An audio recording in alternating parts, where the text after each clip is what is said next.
นี่ละน้อคุณแม่อุเบกขาขอนี้ได้แก่การวางเฉยนกเตยเลยกะวางพรมูพามอนเอ้ยกะวางใหม่งานกเก่าไทยก็คือนั่นได้วางพรกุ้งกะปล่อยคุณแม่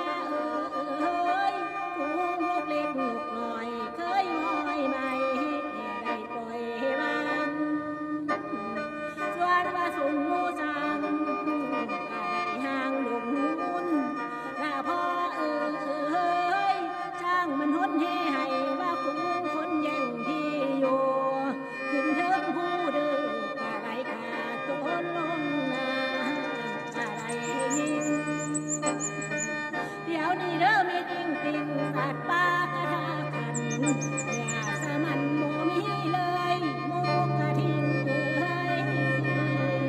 ลงช่างก็ย้อนว่าคนเพมางทางลงให้เปลี่ยนแปลนเป่า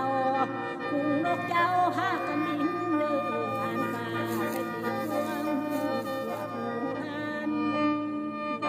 น้าสาวผู้ชายมัน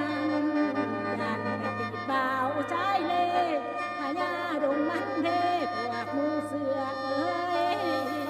กะตีลูกวงและแม่เอ้ยแม่สัตว์ทั้งปวงตายหมดแล้วเหลือแต่คนอยู่ก้นโอนหาผู้คนหน้าพอมันมีไข่พวกโลกนั้นพญากรรมใดไรล่ะบ่ได้อยู่เด้อเป็นสุขพญากรรมมันใหญ่ได้ไรคนเอ้ยเด้อกันตอนพญากรรมและผู้เบิ่นเห็นคนทำชั่วคนบอกกลัวเด้อป่าไปเขาทำใดกูสิแนวและบ่มีทางบาที่แล้วจังเอิ้นว่าคนพญากรรมบ่มีทางทนพวกหมู่คนเอ้ยทำลายและดงเจเดและดงไทยทั้งดงหกมูลดงหักอีดงแม่เพชรเด้อเพิ่นว่านี่มันแล้วออกปากพอคนเอ้ยและเมิดบอกความโลภล้